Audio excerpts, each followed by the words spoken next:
Today we will be reading to you from the book of Habakkuk. Habakkuk chapter 2, verse 3.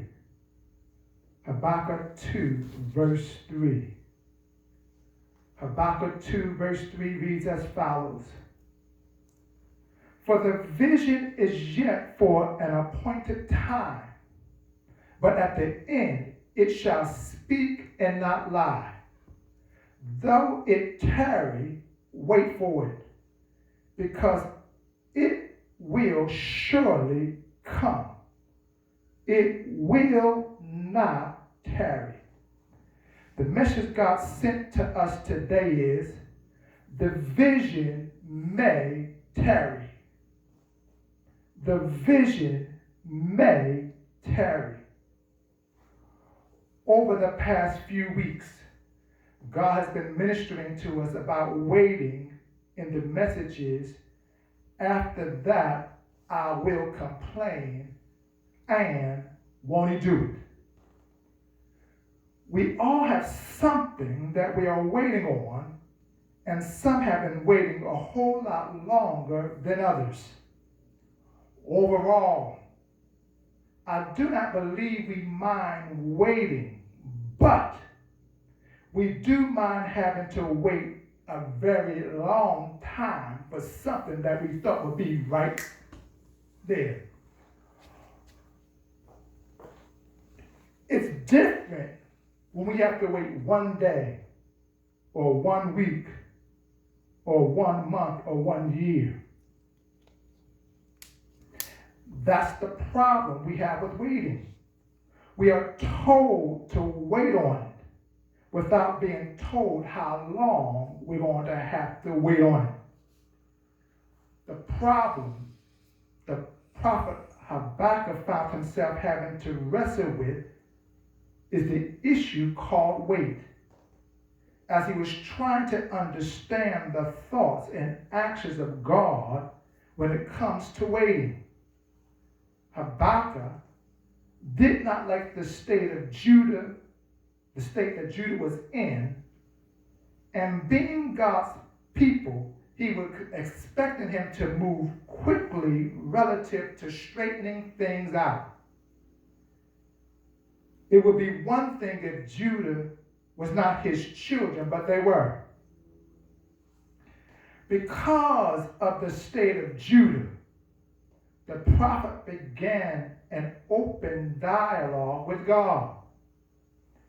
Since God was not fixing anything, he was wondering or began to question God relative to his motives as to why he was not setting things right. Especially as each day went by, things were not getting better, but worse.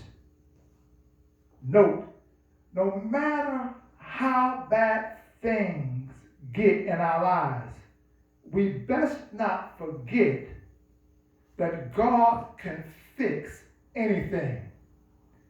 He is well able to handle our small problems, which may appear to be big, but there's nothing too hard for God. During this time of discourse, God began to show him many things relative to Judah. Because of what he had to say and show him about Judah, God told Habakkuk to write the vision down. We have to write the vision down. When God starts speaking, we have to start writing. And if we are paying attention, we will realize that God is always speaking to us. Thus, we should always be writing. He's even speaking to us now. We have to learn how to hear, listen, and write. God wanted Judah to be able to read what he said about them. When things are going haywire in our lives, we have to read what God said about us.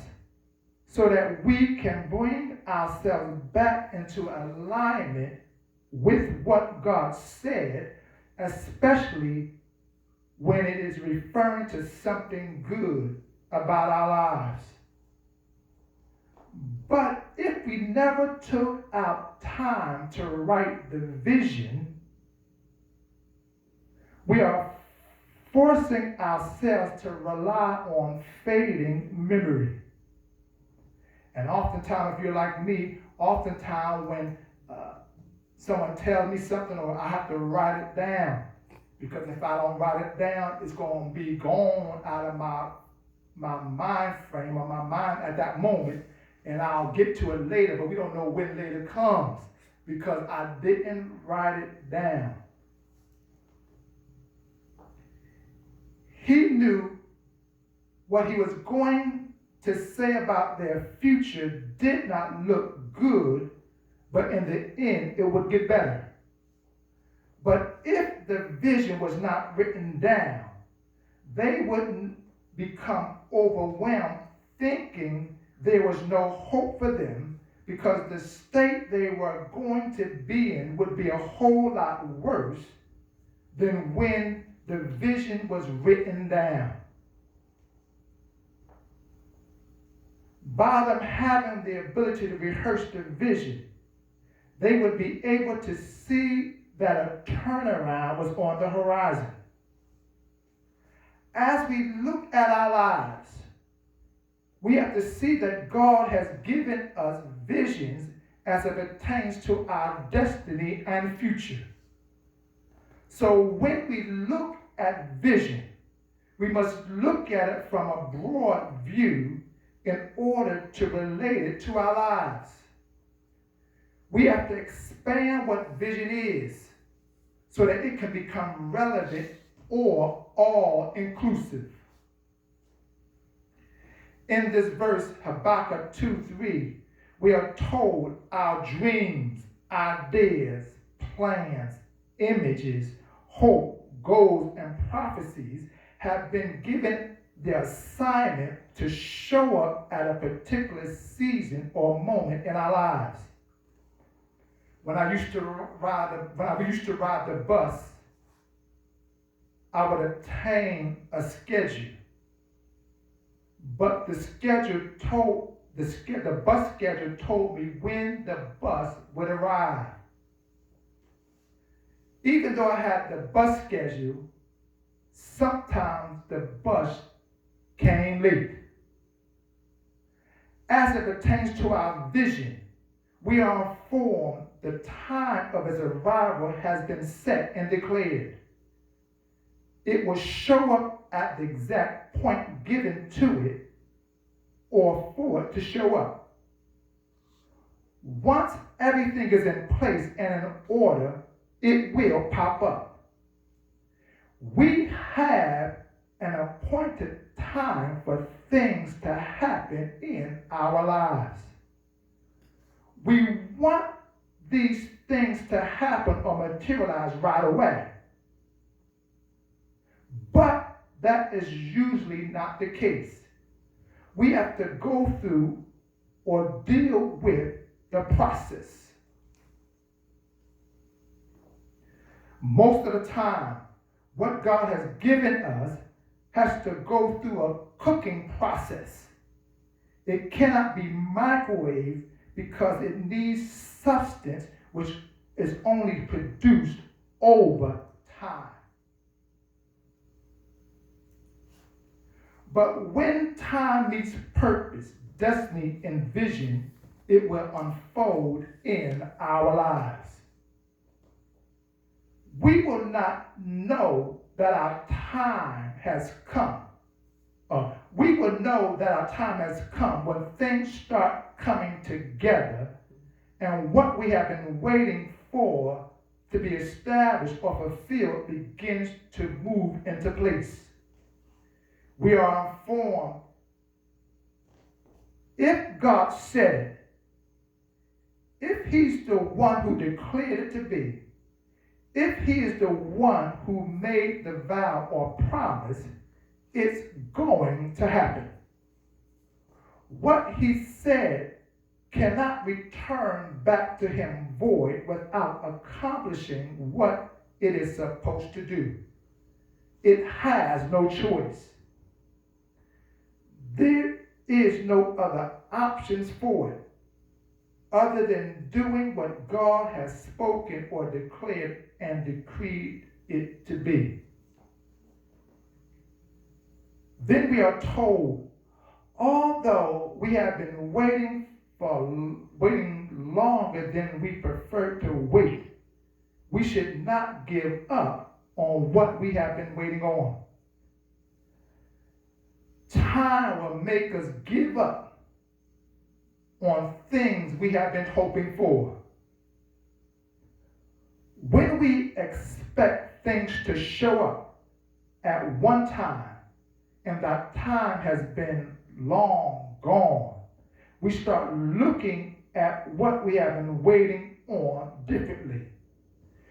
We may be happy at first, but after waiting, we sometimes move in a state of or appear to be angry and frustrated. God may not have a problem with waiting, but we do. We are told, even though we have been long suffering, do not give up and do not let what we have been destined to receive go. This is when patience is a virtue, because everything around us and the waiting is telling us it is not going to happen. And when we're waiting for something to happen, and the more we wait, the more doubt starts setting in. In the midst of wanting to give up, we have to be still and know that if God said it, we might as well believe it. Once he says it, it's a done deal. The verse ends by making it clear that God's promises are sure. We shall not or will not be disappointed, for it will come at the time appointed, and it will meet all of our expectations. It's on its way, and it will be right on time, despite the fact that we had to wait on it. And when that which we have been waiting on shows up, we are happy that it arrived. We end up forgetting that we had to wait a long time for it. And oftentimes when it shows up, it is at the right moment that we needed it. And then as we start thinking about it, we said, I'm glad it didn't come earlier, because I didn't need it earlier, but I need it now. Even though we didn't think we needed it at that moment of time, because when we want it now. But God has and knows what we don't know. Now, what is God's appointed time? Number one, we do not know we do not know God's appointed time to move on our behalf, but we do know that it has been ordained to happen. But because we don't know when it's going to happen, we often get frustrated. If we knew, we would feel a whole lot better. But because we don't know, we get frustrated and angry. During this pandemic, stores used to open and close at one time, but now they're not. And during this time, I found myself, and I know you probably found yourself, going to the store, and you think it's going to be open, but it's closed. It's supposed to open up at 8 o'clock, but now during the pandemic, it's open at 10 o'clock. And it's supposed to close at 9 o'clock, but during the pandemic, it's closing at 7 o'clock. And sometimes if you get there early at 8 o'clock and it doesn't open till 10 o'clock, you're going to be thinking some things that's not so nice, because you're going to be sitting there having to wait, and you know it should be open. Number two, even though we do not know the appointed time, it is usually tied to the point in our lives when we are ready and mature enough to handle what he wants us to have or possess. Often, when we receive a dream, idea, plan, image, hope, goal, or prophecy, we are in a different state of being and mind frame. We're way over there when the vision, when it comes to us, and it's telling us that we're going to be over here. Our lives don't line up with that which has been ordained for us. We are not even equipped or trained on what is supposed to come our way. So if we were to receive it in the midst of our stuff that we're going through, we wouldn't even be able to handle it, because our mind frame is all messed up because of the stuff we have to deal with. If we do not have the wisdom, knowledge, and understanding necessary to handle God's blessing, we will blow it. So while we're in our mess, God gives us a word to get us excited, get us happy, and lets us know that what we're in, we're coming out of. But he doesn't give it to us at the moment he told us. We got to go through a waiting process. That's what we don't like, because we want deliverance now. But he said, I'm not going to deliver you now. I'm going to let you stay in what you're in, but I'm going to give you a vision to hold on to while you're waiting. While we're waiting for things to happen, we have to make sure we are not the reason or the holdup. Often these things are not contingent on us doing anything, but God still expects us to be prepared. If someone was coming to my house to sleep over or to have dinner, a wise thing for me to do is to clean my house and straighten things out, putting things in order, because someone is coming to my house. If I were to leave it any old kind of way, that means I'm not prepared for what's coming, especially when I know someone is coming to my house. When God gives us those things, when he gives us a vision, he says, prepare for it. Get things in order. Dust things off. Straighten things out. Make sure everything is neat, so that when the vision comes, I will handle the vision properly. I will value it and not treat it like anything. That's also what happens in the waiting. We begin, when the waiting process begin to mature enough in our mind frame, so that when the vision does come to pass, we will value it. Oftentimes parents give children things, and what happens? They don't value it, so they break it all up because they're not paying for it. But when they pay for it, they seem to value a whole lot different. When we have to pay for that vision, we will value that vision a whole lot different. How long are we supposed to wait for it?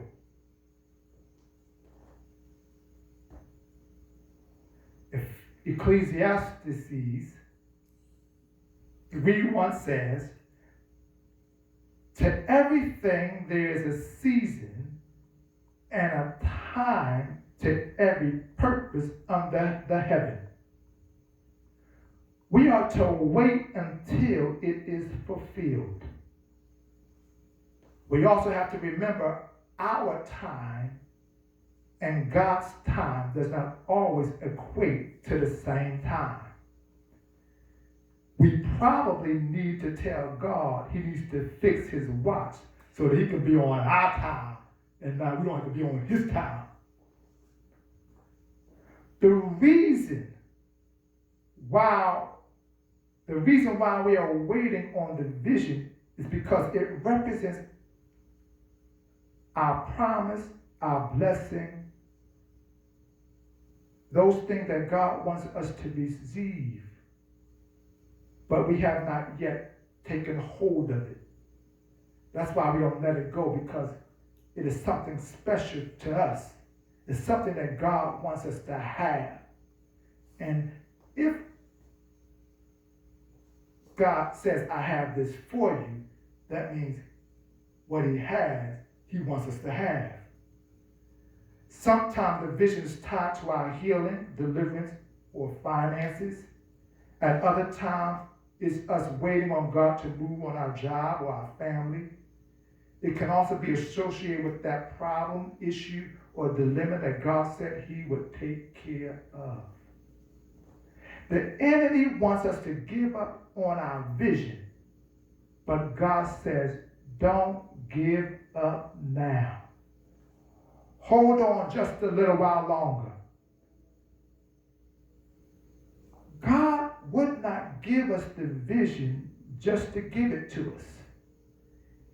If he gave it to us, it meant he wanted us to possess it. Throughout the Bible, many people had to wait on the vision. But when it came to pass, their lives, they come to the conclusion that it was worth the wait. So I had to wait for it, but it was worth it. The vision may tarry, but wait for it. While we're waiting, let's get excited because it's on the way. For many, we have been waiting for a very long time, but now is the time for that which we have been longing and waiting for to come to pass. Remember, for the last 3 messages or last month, God been talking about waiting because he understood we've been waiting for some stuff. And because we've been waiting for some stuff, it's now time for us to get excited about what we have been waiting for.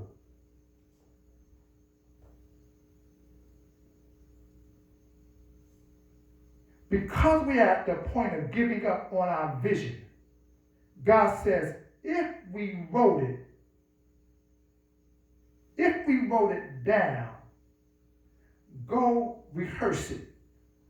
Our rehearsal will bring back to life that which has been dormant and often forgotten. During the wait, our faith and hope has been tested and pushed to the extreme. But before we throw in the towel, God says, remember what I said. We have to remember the joy and happiness we experienced when we first received the vision. We have to rehearse and remember it. It will be, as we rehearse and remember it, it will become refreshed, anew, and alive in us. We must also remember the vision is just tarrying. When we are waiting on something, even if it is late, we don't move, we wait because we know it's going to show up. If we can wait for worldly things, we can wait on godly things. The vision may tarry, but wait on it. In our message, after that, I will complain. God let us know that in waiting, we likely start moving to complaining. But he said, when you're complaining, to complain spiritually, meaning instead of murmuring and doubting, he said, complain with prayer, praise, worship, and thanksgiving. When you start doing that, God moves on your behalf. Then you go to the message, won't he do it? Because he starts moving on your behalf. That which you have been waiting for, that which you had to be tarrying for, comes to pass. And you say to yourself, you make the declaration, won't he do it? The vision may tarry, but wait on it. Everything you've been waiting on, go find what God said about it. Tell him what he said. Look at it, read it. Tell them the date and the time if you got it. Read what he said. Remind him that I'm still waiting. I'm still tarrying. And complain by thanking him. Complain by worshiping him. Complain by magnifying his name so that you will be able to say, won't he do it? The vision may tarry, but wait on it. God bless you.